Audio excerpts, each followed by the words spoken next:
राधे राधे महाराज जी। महाराज जी, गीता जी में भगवान अर्जुन जी से कहते हैं कि मेरा स्मरण कर और युद्ध कर। महाराज जी, उनका तो 18 दिन तक ही युद्ध चला, पर महाराज जी हमारा तो सालों से युद्ध चल रहा है, खत्म ही नहीं हो रहा महाराज जी। अब किसी चीज में रुचि तो नहीं है, बट बैलेंस बनाकर कब तक चले महाराज जी? युद्ध करते करते थक गए महाराज जी। थक गया सो वीर नहीं, वीर तुम बढ़े चलो, धीर तुम बढ़े चलो। थक कैसे गए? इस युद्ध में तो नवीन उत्साह होता है। कहीं त्रुटि है, संभालो।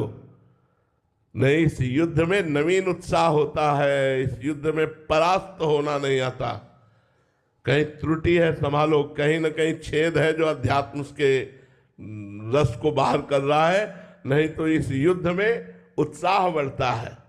वीरों को जब समान योद्धा मिलता है तब उत्साह बढ़ता है। कमजोर मिले तो निराश हो जाते हैं। जब अपने से जोर का योद्धा होता है तब उनकी भुजा फड़कती है। तो अपने से जोर के योद्धा है काम, क्रोध, लोभ, मोह, मद, मत्सर। अपने पास भगवत बल है, कभी वो हमें गिराएंगे तो कभी हम उनके ऊपर चढ़ेंगे। पक्का चढ़ेंगे, देर नहीं लगेगी। एक दिन ठाकुर जी की कृपा से उनको छाचित्त पटकेंगे। पक्का कह रहे हैं, पक्का। हमारी बात पर विश्वास कर लो। भगवान के बल से कह रहा हूं, बचपन से इस मार्ग में हूं। उन्होंने बहुत टांग मारी, बहुत बार धोबिया पछाड़ने की कोशिश की, लेकिन फंस गए हमारे दाव में। अब नहीं निकलने वाले। क्यों? क्योंकि ये जगत गुरु का बताया दाव है।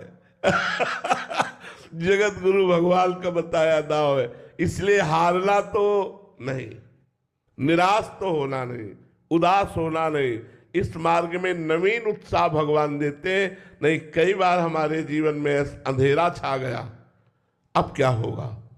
ऐसा लगा कि कहां चारों तरफ अंधकार छाया हुआ है, पर फिर एक प्रकाश प्रकट हुआ।